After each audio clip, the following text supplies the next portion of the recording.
নওশাদ থেকে ঘুষি মেরেছে, পরের দিনে আসবো না এই করলে আর তাহলে ওই ঘরে বসে মিডিয়ার সামনে গল্প হবে। কেই বলেছে মোদিজি মুসলমানদের উপকার করবে? আই এম তো অবাক। একটা ডায়লগ আছে না, আই এম অবাক, তো আমি ওই ডায়লগটা দিচ্ছি ভাই। আমাদের কথা বাদ দেন, আমি ইমাম সাহেবের কথা বলছি। ২৫০০ টাকা মাইনে দিতে তাকে আমরা একদম তার জান খেয়ে ফেলবেন ভাব করি। গজব আমাদের উপরে এমনি আসছে, আমাদের ভুলের জন্যই আসছে। গত 2 দিন ধরে আমাদের ধর্মমাস চলছে, আজকে শেষ দিন। অলরেডি আমাদের মঞ্চের পক্ষ থেকে অর্থাৎ কনস্টিটিউশন প্রোটেকশন ফ্রমের পক্ষ থেকে প্রতিনিধি দল ডেপুটেশন দিতে গিয়েছে। তারা অল্প সময়ের মধ্যে এসে পৌঁছাবে, তাদের অভিজ্ঞতার কথা আমাদের কাছে শেয়ার করবে। আজকে আমরা 4টে বিষয় নিয়ে আজকে ধর্ণা মঞ্চ। আজকে আমি প্রথম পর্বে ওয়াকফ সংশোধনী আইন কেন প্রত্যাহার করতে হবে এই বিষয়ে আমি বলবো। আপনারা শুনতে রাজি আছেন? পরে যদি আমি সময় পাই, মঞ্চ যদি আমাকে সময় দেয়, তাহলে শেষে গিয়ে বাকি 3টে বিষয়ের উপর আমি স্বল্প বক্তব্য রাখবো। কারণ এটা আমাদের ক্লিয়ার করতে হবে যে কেন এই সংশোধনী আইনের আমরা বিরোধিতা করছি। ব্যাপারটা এমন একটা হয়ে যাচ্ছে যে মোদি যখন বিল পাস করিয়েছে, আমি মুসলমান, আমি ভাবছি আমার বিরুদ্ধে, আর আমার কিছু সংখ্যক হিন্দু ভাই ভাবছে মুসলমানদের তাহলে মনে সত্যি টাইট করা হচ্ছে। হ্যাঁ, অবশ্যই মুসলমানদের টাইট করতে গিয়ে সংবিধানের 14 নম্বর আর্টিকেল, 15 নম্বর, 25, 26, 29, 300 কর মতো আর্টিকেলগুলোর উপরে ডাইরেক্ট আঘাত করছে। তাই আমরা একদিকে যেমন ধর্মীয় পরিচয় আছে, সাথে সাথে আমরা সংবিধান প্রেমী মানুষ। বিজেপি নিয়ে আসা যে আইনের সংবিধানের উপরে আঘাত দিচ্ছে, সেই আইনকে প্রত্যাহার করাতে আমরা বাধ্য করব। আমরা একদিকে মাঠে ময়দানে আন্দোলন করব, সভা সমিতি তৈরি করব, জনগণের মধ্যে সচেতনতা তৈরি করে এই আইনকে প্রত্যাহার করতে বাধ্য করব। অপরদিকে বিদেশের সর্বোচ্চ বিচার ব্যবস্থার কাছে আমরা আর্জি জানাবো, আমরা সুপ্রিম কোর্টে মামলা করব। এই নওশাদ সিদ্দিকী ফ্রমের অনেক সদস্য অলরেডি সুপ্রিম কোর্টে মামলা করেছে, আমাদের মামলা চলছে। একদিকে যেমন আইনি লড়াই চলবে, অপরদিকে এই কলকাতাতে, এই ভাঙড়ে, এই ফুরফুরা শরীফে, এই বসিরহাটে, এই শমশেরগঞ্জে, এই ফারাক্কাতে, পশ্চিম বাংলার অলিতে গলিতে গণতান্ত্রিক প্রক্রিয়াতে ধর্মনিরপেক্ষ চরিত্র বজায় রেখে আন্দোলন চলবে। কারো ক্ষমতা নাই এই আমাদের আন্দোলনকে আটকাতে পারে। অনেকে অনেক কথা বলতে পারে, তবে বন্ধুগণ আমি একটা কথা বলবো, কিছু আগে দিতে হবে, তারপরে ফল পাবে ভাই। গাছে উঠবো না রাঙা পাখি নেবে, এটা হয় না। গাছে যেই উঠবে তারই ভাগ্যে রাঙাপাখি থাকবে, সেই পাবে। আমরা যখন 20 তারিখে রাস্তায় নেমেছিলাম, হয়তো অনেকে আমরা বুঝতে পারছিলাম ক্যালকাটা পুলিশ আমাদের সাথে অসহযোগিতা করছে, এখানে আমাদের লোক পাঠিয়েছিলাম, সিভিল ড্রেসে প্রচুর পুলিশকে রেখেছে, হয়তো আমাদের উপরে আক্রমণ হতে পারে। কিন্তু আমরা নেতৃত্বরা, একদিকে ইমতিয়াজ ভাই, কামরুজ্জামান ভাই, হাকিকুল ভাই, তৌহিদ ভাই, আমাদের মাহিদারা, আরো যে সমস্ত নেতৃত্বরা আছে, সরওয়ার ভাইরা, বিশ্বজিৎ মালিক, বিশ্বজিৎ মাইতি, তাপস ব্যানার্জি, লক্ষ্মীকান্ত হাসদা, পৃথিরাজ বিশ্বাসরা একবারের জন্য ভয় কাহিনী রাস্তায় নেমেছে। ধর্ণা মঞ্চে আসতে চেয়েছিল, রাস্তায় পুলিশ আটকেছে, আমাদেরকে 24 ঘন্টা জেলের মধ্যে রেখেছে। কারোর সাথে দুর্ব্যবহার হয়েছে, আপনারা জানেন আমার উপরে কিভাবে হামলাও চালিয়েছে। কিন্তু আমার বলার বক্তব্য, ওই দিন যদি না আমরা রাস্তায় নামতাম, আজকের এই দিনটাকে আমরা পেতাম না। এটাই বলার বক্তব্য। রাস্তায় নামতে হবে, রাস্তায় আমাদের পথ দেখিয়ে দেবে। কারণ দয়াতে আমরা স্বাধীনতা পাইনি।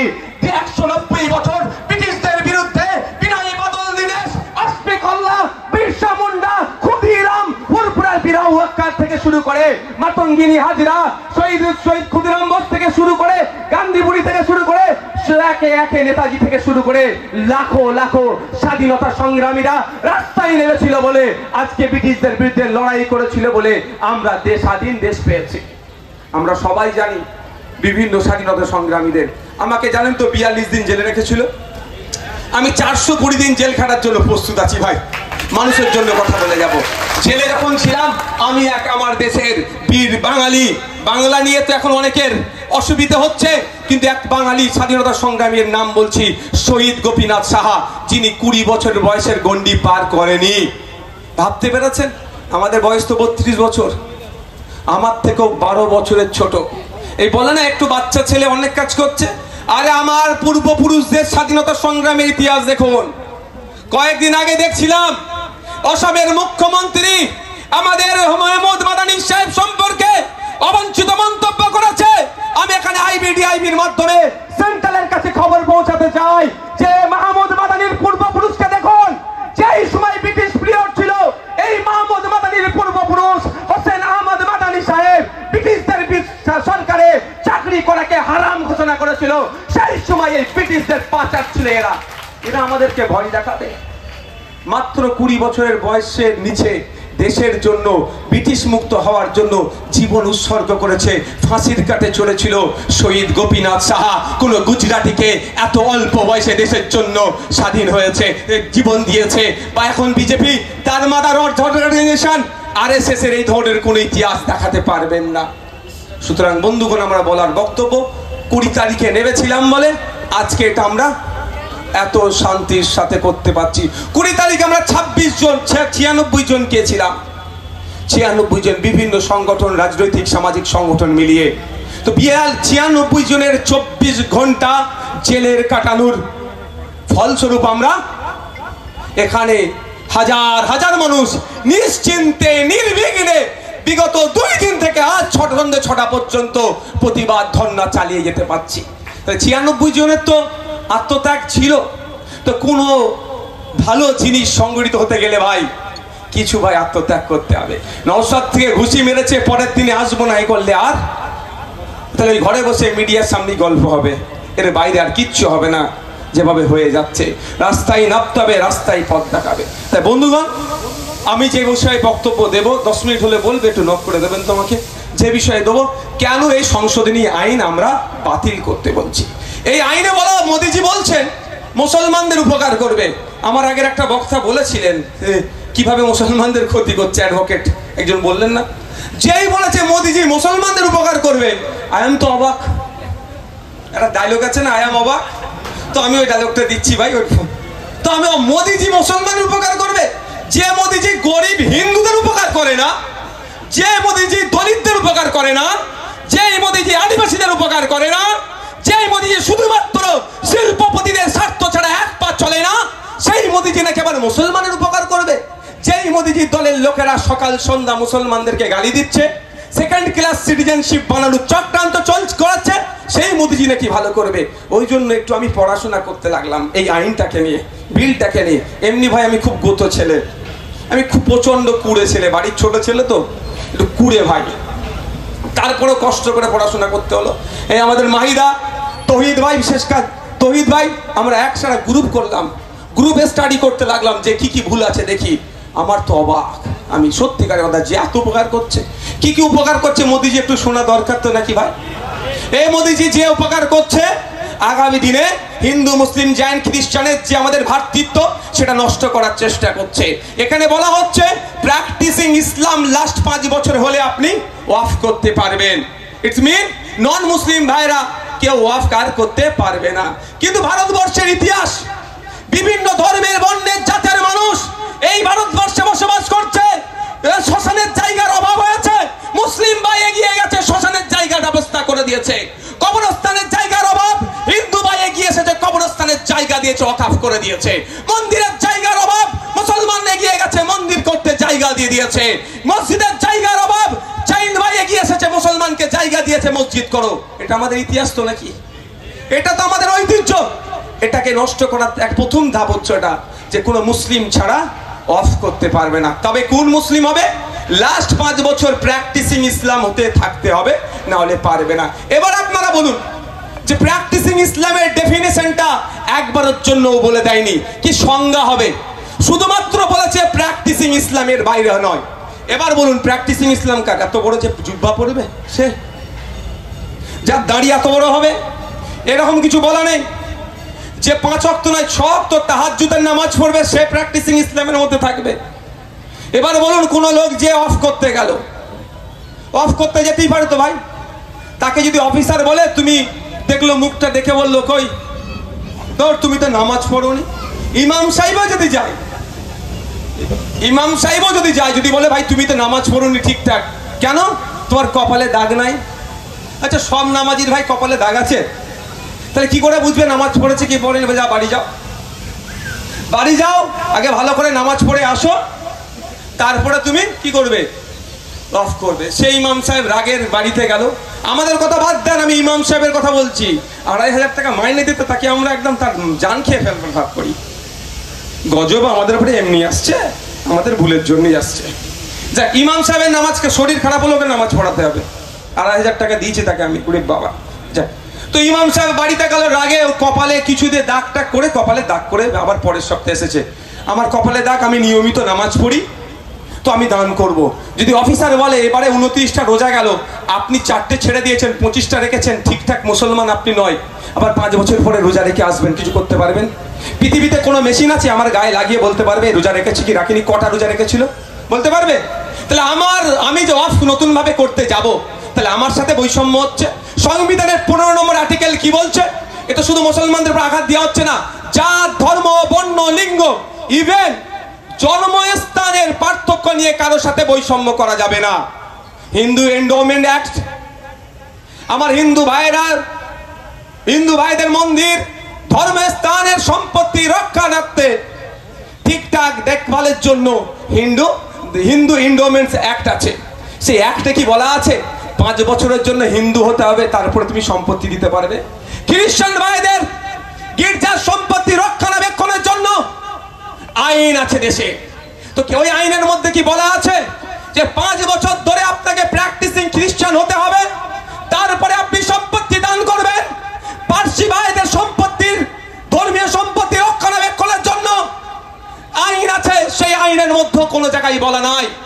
শিখ ভাইদের গুরুদুয়ারার সম্পত্তি রক্ষণাবেক্ষণের জন্য কিভাবে চলবে, কমিটিতে কারা থাকবে, আইন আছে, সে আইনও কোনো জায়গায় বলা নাই যে আপনাকে 5 বছর ধরে শিখ হতে হবে, তারপরে আপনি দান করতে পারবেন। যদি কোনো ধর্মের জন্য শুধুমাত্র ইসলাম ধর্ম ছাড়া অন্য কোনো ধর্মের বিষয়ে যদি এটা বলে থাকে, সংবিধানের 15 নম্বর আর্টিকেল অনুযায়ী মুসলমান ধর্মে যারা ইসলাম ধর্মে বিশ্বাসী তারা বৈষম্যের শিকার হচ্ছে।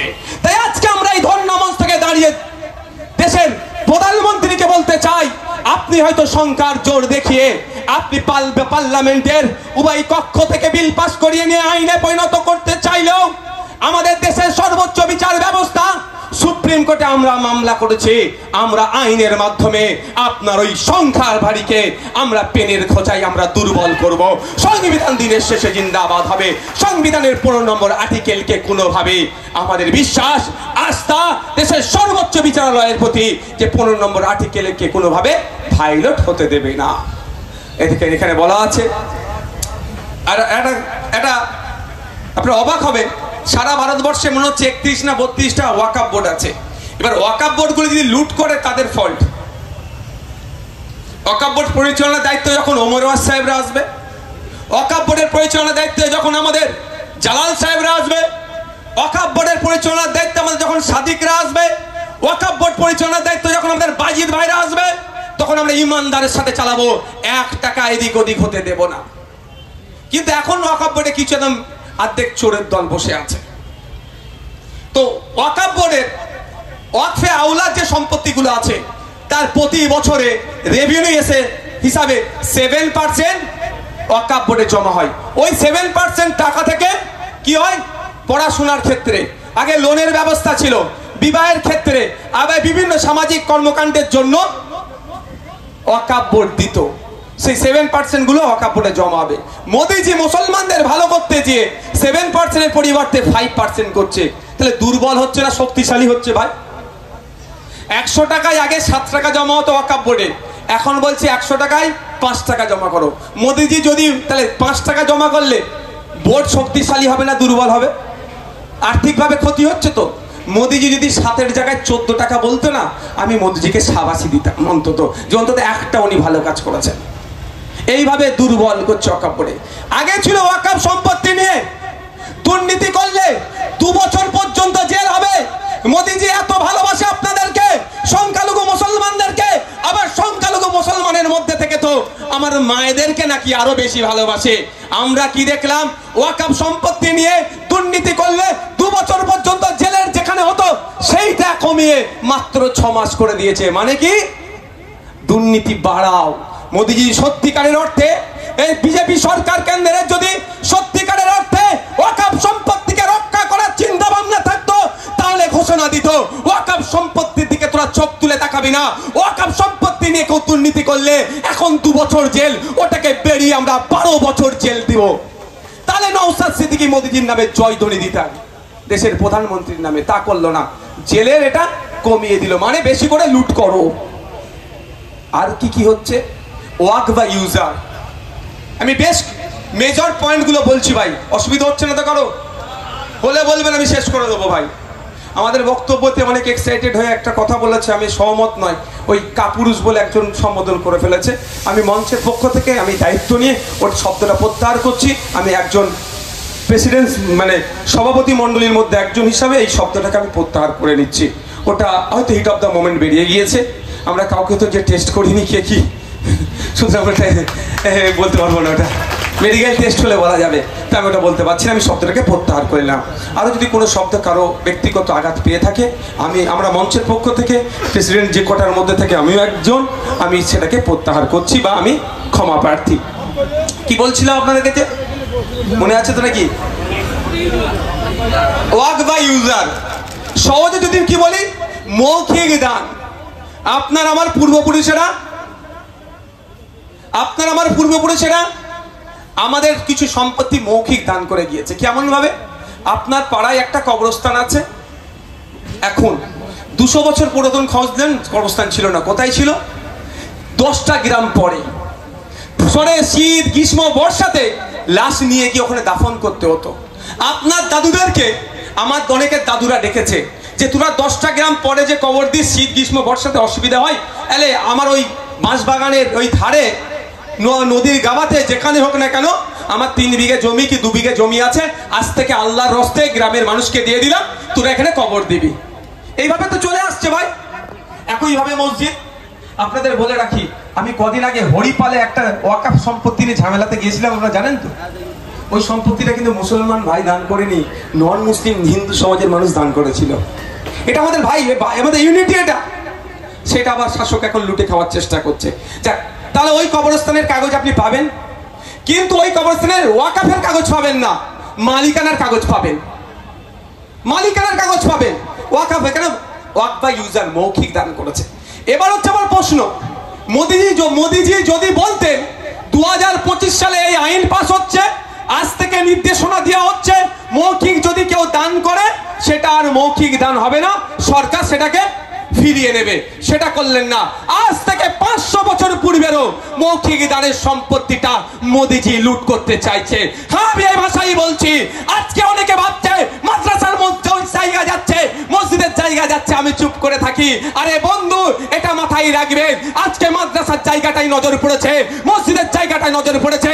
আজকে যদি এটা দখল করতে পারে, কালকে আপনার গির্জার জায়গা দখল করবে, পরশুদিন আপনার গুরুদুয়ারার জায়গা দখল করবে, তারপরের দিন আপনার দেবত্ব সম্পত্তি এরা হাতছাড়া করবে না, সেটাকেও দখল করবে। তাই ঐক্যবদ্ধ হতে হবে।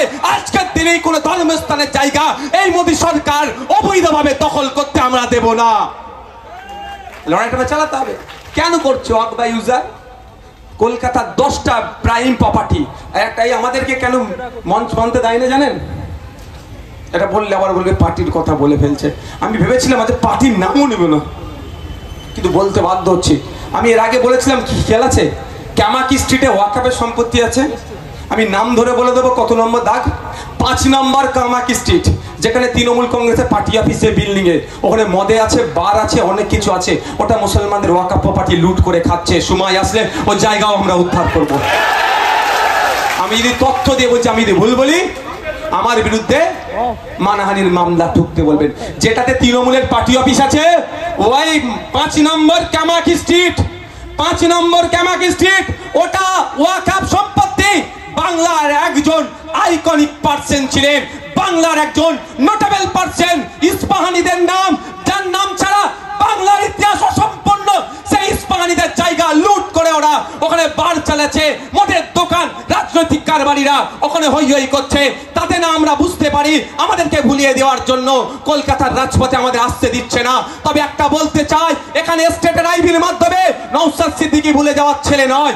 স্টেজে যারা বসে আছে এরা বন্দুকের সামনে রাজনীতি করতে এসেছে, বন্দুকের সামনে দাঁড়িয়ে এরা সমাজনীতি করতে এসেছে, বন্দুকের সামনে দাঁড়িয়ে এরা হকের কথা বলে যাবে। সুতরাং এদেরকে জেল ঝমকি চমকি দিয়ে এদের লড়াইকে আপনি আটকাতে পারবেন না। সময় আসবে ওই 5 নম্বর কামাক স্ট্রিটের ওয়াকফ সম্পত্তিটাও আমরা উদ্ধার করব। সেই উদ্ধারে শুধু কি নওশাদ সিদ্দিকী থাকবে? মনে হয় জাত ধর্ম বর্ণ নির্বিশেষে মানুষরা আমার সাথে থাকবে। তা বন্ধুগণ, এরা ওয়াক বা ইউজার করে ওই জায়গাগুলো লুটতে চাইছে। আমি আপনাদের বলি, আপনার যে পূর্বপুরুষ কবরস্থানের জন্য যে জায়গাটা দিয়েছে সংবিধানের এই আপনার আইনের মধ্যে না আইনের বাইরে জেনে নিতে হবে। বলতে পারে যে মৌখিক দানটা অবৈধ। আরে বন্ধু, যে বলবে অবৈধ সেই বন্ধুকে ভাবি আজকে একটু নোট করে নেন। Indian evidence act 1872, Indian contract act 1872, transfer of property act 1882, এই 3টা আইনের মধ্যে মৌখিক দানকে বৈধ বলে ঘোষণা হয়েছে। সুতরাং আপনার আমার পূর্বপুরুষেরা মৌখিক মাদ্রাসা মসজিদ দিয়ে কিছু ভুল করেনি, আইনকে মান্যতা দিয়ে বরঞ্চ আইনের একটা প্রভিশনকে তারা যথাযথ প্র্যাকটিস করেছে। তাদেরকে ধন্যবাদ দেওয়া দরকার। শুধু তাই নয়, 2000 সালে সুপ্রিম কোর্টে একটা মামলা হয়েছিল। সুপ্রিম কোর্টের মামলাটা লিয়াকত আলী গোলাম, মোহাম্মদ জামিল 2000 সালে মামলাতে সুপ্রিম কোর্ট মৌখিক দানকে বৈধ বলে ঘোষণা করেছে। ভয়ের কিসে? ভয়টা তো আমাকে আপনাকে কে দেখাচ্ছে বলুন তো? আমাদের বড় ভাইজানরা, যাদেরকে আমরা ভাবতাম এনি আমাদের রাস্তা দেখাবেন, যাদেরকে ভাবতাম এরাই আমাদেরকে পথ দেখাবে, যাদেরকে ভাবতাম এরাই হয়তো আমাদেরকে সঠিক দিশা দেখাবে, তারাই আজকে আমাদেরকে ভয় দেখাচ্ছে। আমি দায়িত্ব নিয়ে বলছি, আমি গতকালকে বলছি, আজকেও বলছি, আমার এই ভিডিওটা এখানে রাজ্যের তো জানবে, সেন্ট্রালেও যাবে, আমি ভালো করেই জানি। একটা দেখি বাপের বেটা বেরিয়ে আসুক, নওশাদ সিদ্দিকী একদিকে থাকবে, অন্যদিকে যা পারবে থাকবে।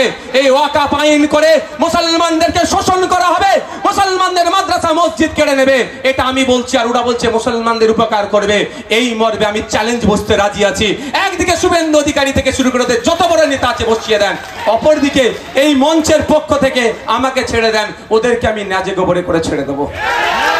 তবে একটা আমি কথা বলি, ওরা বসবে না। ওরা ভাড়া করে লোক নিয়ে যে ওয়াকফে নিয়ে ডিবেট করবে। পারবে আমাদের আলমগীর সাহেবের সামনে বসতে, পারবে আমাদের মির্জা নুরুল হাসান সাহেবের সামনে বসতে। ওদের দম নয়, কারণ জানে এরা রেডি হয়ে এসেছে, এই জন্য এদের সামনে বসবে না। বন্ধুগণ, আমি বক্তব্য দীর্ঘায়িত করব না। আপনারা শুনলে অবাক হবেন, এতদিন ট্রাইব্যুনালে প্রথম মামলা হতো, ট্রাইব্যুনালে মামলা হওয়ার পরে ডিসিশন হতো এটা ওয়াকফ কি ওয়াকফ না। ঠিক আছে, হঠাৎ করে রাস্তায় রেড়ে করে আওয়াজ তুলছে, রেড়ে করে আওয়াজ উঠছে। আমার বিজেপির বন্ধুরা বলেছে বলে আবার কেটে ছেড়ে দেবে। জ্বালা অনেক, জানেন কি জ্বালা জানেন নুরুল সাহেব? এসব বলাও যাবে না, আমাদের জন্য হারাম একদম। যাক, যে কেটে ছাড়বে তাকেও তো কিছু খাদ্য দিতে হবে ভাই, তারও সংসার চলবে কি করে, ভিউজ পাবে, দিলাম। তো বিজেপির মানুষজন বলে বেড়াচ্ছে কি, কতক্ষণ হলে একটু বলবেন না। তো বিজেপির মানুষজন কি বলছে, এই ওয়াকফ ট্রাইব্যুনাল নাকি ফাইনাল ডিসিশন দেয়। ওয়াকফ ট্রাইব্যুনাল যে অর্ডারটা দেবে, সুপ্রিম কোর্টেরও ক্ষমতা নেই এই এটাকে ভাঙার, রাষ্ট্রপতিরও নাকি ক্ষমতা নেই এটাকে খারিজ করার। আমি তো অবাক হয়ে গেলাম, সত্যি বলছি, আবারও বলছি, এরা যত মিথ্যাচার করে আমি তত জ্ঞান বাড়ে। আমি তো রাজনীতি ফিল্ডে ছিলাম না, ওই পড়াশোনা করতাম আর একটু খেলাধুলা করতাম। পরে আমার বড় ভাইজান একটা সংগঠন বানিয়েছে, ওর সামাজিক কাজ দেখতাম না। আমি জলসায় যেতাম না, এত মানুষের সাথে সেইভাবে মিশতাম, যে সামাজিক প্ল্যাটফর্ম যারা ছিল পরিচিত একটু ছিল। তো আমি অবাক, তো এই ধরনের আমার বিশ্বাস হয়নি। পরে আমি দেখলাম এ তো অসত্য কথা বলছে। আমি একটু পড়াশোনা করতে রাখলাম। 1976 সালে চৌধুরী শরণ সিং এর নেতৃত্বে একটা কমিটি গঠন হয়েছিল, 42তম সংবিধান সংশোধনী হয়েছিল। সেই সময়ে ট্রাইব্যুনালকে অ্যাডাপ্ট করেছিল সংবিধান, কোয়াসি জুডিশিয়ারি বলা হয়।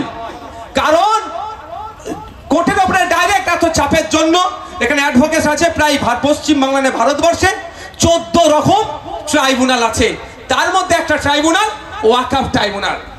এবার ওয়াকফ ট্রাইব্যুনালে আপনি গেলেন, আপনি বলছেন আপনার, আমি বলছি আমার, আবার ওয়াকফ বোর্ড বলছে আমার। একটা তো ডিসিশন হবে। এই ডিসিশন যেটা হবে এটা কি ফাইনাল? বিজেপি বলছে এটা ফাইনাল, সুপ্রিম কোর্টে গেলেও নাকি এটা খারিজ হবে না। কিন্তু আমি সংবিধানের 226 কে দেখুন, আর্টিকেল 226 এ বলা হচ্ছে ট্রাইব্যুনালে যদি আপনি মনে হয় আপনার অর্ডারটা মনোপুত হলো না, সিঙ্গেল বেঞ্চে যান হাইকোর্টে, সিঙ্গেল বেঞ্চের অর্ডার যদি না মনোপুত হয় ডিভিশনাল বেঞ্চে যান, ডিভিশনাল বেঞ্চের অর্ডারটা যদি না মনোপুত হয় আপনার প্রভিশন আছে, আপনি you can go supreme court. কিন্তু এই মিথ্যাবাদী দলেরা, জ্যোতিবাবুর ভাষায় এই বড়ের দলেরা মিথ্যাচার করছে। কেমন? যে তোমার মন্দিরের সামনে যদি ওয়াকফ বোর্ড বলে এটা মন্দিরের, তো ওয়াকফ বোর্ডের হয়ে যাবে। তোমার বাড়ির সামনে যদি ওয়াকফ বোর্ড বলে এটা ওয়াকফের, তো তোমার হয়ে যাবে। এই ধর্মতলা এখানে দাঁড়িয়ে যদি আমি বলি এটা ওয়াকফের, এটা নাকি ওয়াকফের হয়ে যাবে। আবার মিথ্যাচার করছে আমার পশ্চিম বাংলার তৃণমূলের বন্ধুর, আমাদের এমপি ভাই, আমাদের এমপি শ্রীরামপুরের 10-20 জন নাকি এক জায়গায় নামাজ পড়লে সেটা ওয়াকফের হয়ে যাবে। এখানে মুফতি সাহেবরা তো আছেন, এই তো আছেন আমাদের মুফতি সাহেব, অনেক মুফতি সাহেব আছেন, ইসলামিক স্কলাররা আছেন। এরকম কোনো প্রভিশন আছে ইসলামে? এই ধরনের প্রভিশন নাই। কিন্তু তৃণমূলের বন্ধু আগুনে ঘি ঢালছে, একটু বুঝতে হবে আমাদের। এই বিষয়টা নিয়ে বিধানসভার মধ্যে ডিবেট হয়েছিল। মমতা ব্যানার্জি কত সূক্ষ্ম চাতুর মানে আপনাদের সাথে চালাকি করেছে দেখুন। যখন আইন ছিল, আইন হয়নি, যখন বিল তখন বিধানসভায় রেজুলেশন পাস করেছে, এখন আইন হয়ে গেছে, এখন আর রেজুলেশন পাস করছে না। তো ডিবেটে ওই বিষয়টা তুলেছিল, আমি সেটাকে খণ্ডন করেছিলাম। বন্ধুগণ, আমাদের ওয়াকফ ট্রাইব্যুনালে আপনি অবাক হবেন, আপনারা 14টা যে ট্রাইব্যুনাল আছে, 13টি ট্রাইব্যুনালের নিজস্ব কিছু আইন কানুন আছে। একমাত্র ওয়াকফ ট্রাইব্যুনাল নিজে, এই আমাদের বসু বাবু, বসু, হ্যাঁ হ্যাঁ বাবু ওপরে আসেন, ওপরে আসেন, টাইম নষ্ট করবেন না আমার, আপনি চলে আসেন ওপরে। তো ওয়াকফ ট্রাইব্যুনালের নিজস্ব কোনো কোড নাই। সিভিল প্রসিডিওর যেভাবে চলে, সেম সিভিল প্রসিডিওরকে ওয়াকফ ট্রাইব্যুনাল অ্যাডাপ্ট করেছে। কিন্তু মিথ্যাচার হচ্ছে। এই মিথ্যাচারের কোনো আপনারা ভীতস্তত হবেন না। একটা শেষ কথা বলে আমি সমাপ্ত করব। বলছে নাকি যেখানে দাঁড়াবে সেখানেই ওয়াকফের হয়ে যাবে। এই মুহূর্তে পশ্চিম বাংলায় ওয়াকফ প্রপার্টি কত জানেন? সুদর্শন বসু মহাশয়কে একটু বসতে দিন না। সুদর্শন বাবু আসুন। ওয়াকফ পশ্চিমবঙ্গ 1,43,360 একর। আমি আমার নানি দাদির গল্প শোনাচ্ছি না, যদি আমার নানি দাদির গল্প শোনালেও কাজ হবে, আমি শোনাচ্ছি না। এখানে আমি ওয়েস্ট বেঙ্গলের ওয়াকফ বোর্ডের দেওয়া তথ্য অনুযায়ী বলছি, পশ্চিমবাংলায় 1,43,360 একর সম্পত্তি হচ্ছে ওয়াকফের। তারপরেই আমাদের প্রশ্ন ছিল, এই মঞ্চের একজন গুরুত্বপূর্ণ সদস্য মাস্টার তৌহিদ আহমেদ খানের আরটিআই, আমার কাছে তার কপি আছে, আমাদের তৌহিদ দা আরটিআই করেছিল। তারপরের কোশ্চেন ছিল যে কত একর সম্পত্তি, 3 নম্বর কোশ্চেনে, যে বেহাত হয়ে আছে। সেই তথ্য হচ্ছে 25,287 একর, প্রায় 75 থেকে 80 হাজার বিঘা সম্পত্তি বেহাত হয়ে আছে। কিন্তু আমার এত ক্ষমতা, আমি যেখানে দাঁড়াবো সেটা আমার হয়ে যাবে। আমি আমার মানে ওয়াকফ বোর্ডকে বলছি, ওয়াকফ বোর্ড যেখানে দাঁড়াবে সেটা ওয়াকফের হয়ে যাবে। আর আমার নিজের 80 হাজার বিঘা সম্পত্তি আমি উদ্ধার করতে পারিনি। ওয়াকফ ট্রাইব্যুনালকে গিয়ে বলছি, মাই লর্ড, এই কলকাতার ওই পার্ক স্ট্রিটে, ওই জায়গাটার নাম কি গো, ক্যামাক স্ট্রিটে আমার সম্পত্তি দখল করে নিয়েছে। তুমি একটু অর্ডার করো না যাতে আমি দখল মুক্ত হয়ে আমি পাই। সেখানেও আমি পাচ্ছি না। আমি কলকাতা হাইকোর্টে যাচ্ছি, আমি বোর্ড, আমি কলকাতা হাইকোর্টে গিয়ে বলছি, মাই লর্ড, পার্ক স্ট্রিটে আমার সম্পত্তি দখল করে রেখেছে, যেখানে 1 কাঠার দাম 5 কোটি টাকা, যেখানে 1 কাঠার দাম 10 কোটি টাকা, এই ধরনের ভ্যালুয়েবল প্রপার্টি দখল করে রেখেছে। তুমি একটু অর্ডার করে দাও না যাতে আমি আমার সম্পত্তি ফিরে পাই। তাও আমি পাচ্ছি না। আমি বাধ্য হয়ে সুপ্রিম কোর্টে যাচ্ছি। সুপ্রিম কোর্টে গিয়ে বলছি, মাই লর্ড, আমার সম্পত্তি বেদখল হয়ে আছে, 80 হাজার বিঘা সম্পত্তি আমার এখনো পাচ্ছি না। তুমি একটু অর্ডার করো যাতে আমি পেয়ে যাই। কিন্তু তারিখ পে তারিখ আমি উদ্ধার করতে পারছি না। আমার এত ক্ষমতা এইদিকে, আমি যেখানেই দাঁড়াবো সেটাই আমার হয়ে যাবে। এসব ছ্যাবলামো বন্ধ করতে বলুন। দম থাকলে বিজেপির নেতাদের বলুন, নওশাদ সিদ্দিকীর সামনে বসে ওয়াকাফ ভালো না খারাপ সেটাকে প্রমাণ কর, তারপরে জ্ঞান দিবি।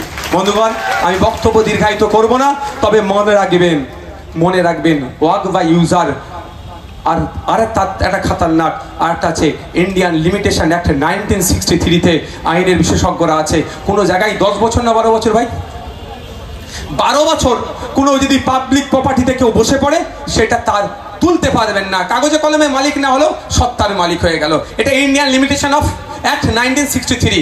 কিন্তু আজ পর্যন্ত শুধুমাত্র ওয়াকাফ ছাড়া কোনো ধর্মীয় সম্পত্তির ক্ষেত্রে লিমিটেশন অ্যাক্ট প্রযোজ্য ছিল না। ইভেন প্রিন্সিপাল অ্যাক্ট 1995 ওয়াকাফের 107 নম্বর আপনার সেকশনে বলা ছিল যে এখানে ইন্ডিয়ান লিমিটেশন অ্যাক্ট প্রযোজ্য হবে না। অর্থাৎ ওয়াকাফ সম্পত্তির উপরে কেউ 10 বছর কেন 50 বছর 100 বছরও যদি বসবাস করে সেই সম্পত্তিটার উপরে তিনি জোর দেখাতে পারবেন না। কোর্ট আদালতে গেলেও সেই সম্পত্তি সে নিজের বলে করতে পারবে না। কিন্তু মোদিজি নতুন আইন নিয়ে এসে এটাকে তুলে দিলে, অর্থাৎ আপনি 12 দিনে বসেছেন না 12 বছর বসেছেন, কে ডিসাইড করবে ভাই? কে করবে? না 12 ঘন্টা বসে যদি বলি আমি 12 বছর বসেছি কি হবে? তাহলে ঝামেলা লাগাবার তৈরি করে দিল। এখানেও সংবিধানের 15 নম্বর আর্টিকেলকে ভায়োলেট করা হয়েছে। কারণ আমি আপনাদের বলছি, আমি একটু মাফ করবেন, আমি একটু খোলামেলা কথা বলে কিছু জানি না, আমাকে সবাই গাল দেয়। শুভেন্দু অধিকারীও বলছে তৃণমূলের সাথে সেটিং, আর মমতা ব্যানার্জিও বলছে বিজেপির সাথে সেটিং। আরে আমাকে দুদিক দিয়ে ঠেলাঠেলি করছে, যাবো কোথায় রে? যেখানে আছি ওখানেই থাকবো। শুভেন্দু বাবুরও জ্বালা ধরছে বুঝতে পারছি, দিদিমণিরও জ্বালা ধরছে, মনে আমি ভেঙে পড়ি না। কিন্তু আমাকে বলতে হবে কিছু কথা ভাই। আমার কোনো ভাই হিন্দু ভাই দেবত্ব সম্পত্তির ওপরে কেউ যদি 12 বছর কেন 22 বছর কেন 200 বছর কেউ বসবাস করে সেই জায়গা সে ক্লেম করতে পারবে না, because of the Hindu endowments act অনুযায়ী।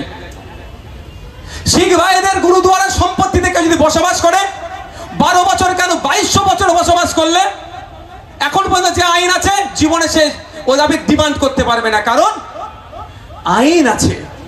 ঠিক একইভাবে এতদিন ওয়াকাফের ছিল, এটা তুলে দিয়েছে। কি ক্ষতিটা হবে আমি একটা উদাহরণ দিয়ে শেষ করব। আপনারা জানেন পীর গোরাচাঁদ আব্বাসী রহমতুল্লাহ আলাইহির মাজার আছে কোথায় বলো না গো? হাড়োয়াতে আছে না? 1000 বিঘা ওয়াকাফ সম্পত্তি ছিল, সব সরকার একটু একটু করে খেয়েছে, কেউ বাদ যায়নি। স্বাধীনতার আগে থেকে খাচ্ছে, খেয়ে এই তৃণমূলের আমলে পুরো পুকুর বিক্রি করে দিয়েছে, আর মাত্র 5 বিঘে আছে। কিন্তু এতদিন আইন ছিল, ওই 1000 বিঘে সম্পত্তি উদ্ধারের আইন ছিল। হয়তো সিট দ্বারা যুক্ত শাসক আমরা পাইনি বলে উদ্ধার করতে পারিনি। আমরা আশায় আছি একদিন সিট দ্বারা যুক্ত শাসক আসবে, তার দ্বারাই ওয়াকাফ সম্পত্তিগুলো, দেবত্ব সম্পত্তি যেগুলো বেহাত হয়েছে, গির্জার সম্পত্তি যেগুলো বেহাত হয়েছে, রিফিউজি সম্পত্তি যেগুলো বেহাত হয়েছে, উদ্ধার করে রিফিউজি ভাইদের হাতে তুলে দেব। মন্দিরের সম্পত্তি উদ্ধার করে মন্দিরের হাতে তুলে দেব, মাজারের সম্পত্তি উদ্ধার করে মাজারকে তুলে দেব, মসজিদের সম্পত্তি উদ্ধার করে মসজিদকে তুলে দেব যখন সিট দ্বারা যুক্ত সরকার আসবে, তাই না? কিন্তু এরা যে সিট দ্বারা যুক্ত নয় বলে একের পর এক খেয়ে নিচ্ছে। নতুন আইনে 995 বিঘা সম্পত্তি আপনি আর পাবেন না। তাহলে মোদিজি মুসলমানদের উপকার করলো না ক্ষতি করলো ভাই? এটা মাথায় রাখুন। ধন্যবাদ। পরে যদি সুযোগ দেয় এসআইআর টেসআইআর নিয়ে একটু বলবো আমি।